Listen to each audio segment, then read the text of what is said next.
Wanita ini adalah penipu super. Semua foto di dinding adalah targetnya. Kali ini dia tertarik pada daging empuk. Seorang ibu tua kaya raya tinggal di villa mewah, mobil mewah dan tabungan di bank. Investasi jumlah besar asuransi.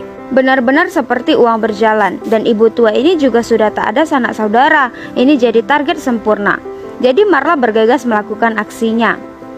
Berbohong pada hakim, kini ibu tua sudah tak ada di sana. Malah diputuskan tak bisa mengurus diri sendiri. Jadinya Marla dapat hak asuhnya. Ibu tua yang sedang bersantai di rumah, tiba-tiba Marla datang membawa surat sah dan ada mobil polisi di sana. Ibu tua mulai panik. Dia masih setengah sadar dan sudah ada di mobil dan membawanya ke panti jompo. Suster memberinya kue dan menyambut ibu tua ini. Ibu tua kini sudah terkurung di sana.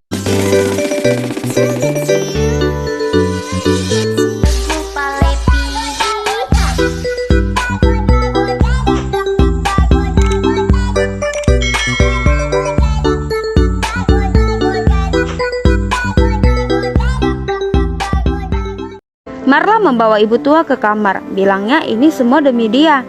Namun setelah itu HP-nya direbut. Setelah itu Marla pergi, memberi kunci dan membongkar rumah ibu tua. Semua harta ibu tua diambil. Bahkan aksesoris emas berukuran kecil satu pun tak terlewatkan. Dia juga temukan kunci di laci. Ini adalah kunci berangkas dan sekarang ibu tua sudah sadar. Dia mau menelpon polisi. Namun dihalangi oleh para suster. Dia berusaha melawan, jadinya disuntik obat penenang. Saat ini Marla pergi ke bank, membuka berangkas ibu tua. Di dalamnya tak hanya ada jam mewah, emas, juga ada berlian langka. Dalam waktu singkat, Marla mengambil hak milik ibu tua. Kini bisnisnya sudah menjadi iling profesional. Ada profesor lain bekerja sama dengan Marla, juga pengawas khusus panti jompo.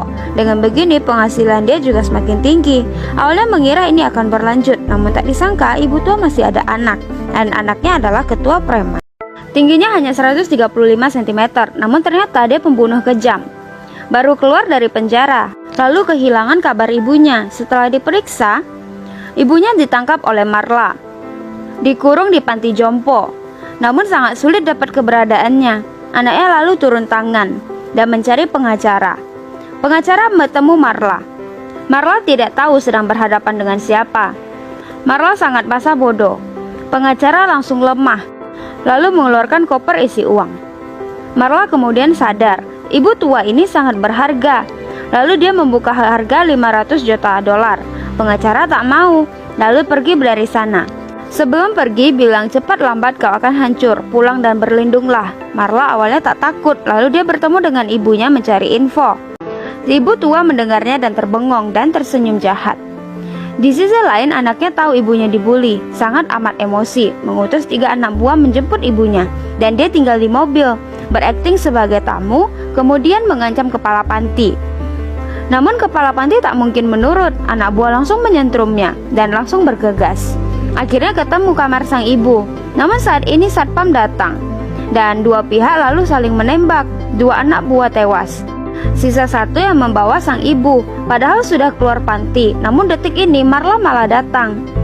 Sang ibu lalu cepat kabur. Tinggal selangkah lagi lalu ditangkap oleh dokter dan satpam. Anaknya melihat ibunya ditangkap, membuat dendam di hati. Saat Marla sibuk menyiapkan barang untuk pergi dari kota, namun sebelum berangkat dia sudah ditangkap. Setelah tahu dalam bahaya, Marla ingin pergi dari kota itu. Tapi sebelum pergi sudah tertangkap. Saat dia sadar, sudah diikat di kursi. Kepala dia ditutupi plastik. Dia terus melawan agar bisa bernapas. Anaknya melepaskannya, mengancam dia untuk lepaskan ibunya. Bahkan di saat ini dia masih berani meminta uang 10 juta. Lalu anaknya minta untuk anak buah membunuhnya. Dia dimasukkan ke mobil, menekan gas jadi seperti dia bunuh diri. Saat dia sadar semua sudah terlambat. Saat terjatuh dia berusaha selamatkan diri. Saat sabuk sudah terbuka, mobil ternyata sudah terkunci. Dia pun menendang jendela. Untungnya tak susah. Jadi dia naik ke permukaan dan menghirup oksigen sebanyak-banyaknya. Saat dia pulang, teman baiknya sudah pingsan.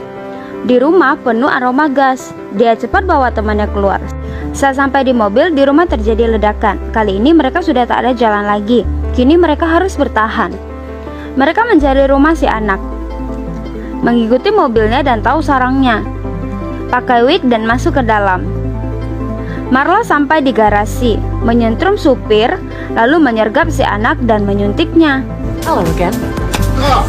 Sir? Marla bawa si anak ke pinggiran kota, membuka bajunya dan melaju pergi. Seesoknya akhirnya si anak ditemukan, diadili sebagai preman jalanan, dan kini Marla muncul dengan identitas yang sekarang berhasil dapat hak asuh si anak. Kejadian ini seperti pernah terjadi. Marla tak berencana mengurungnya.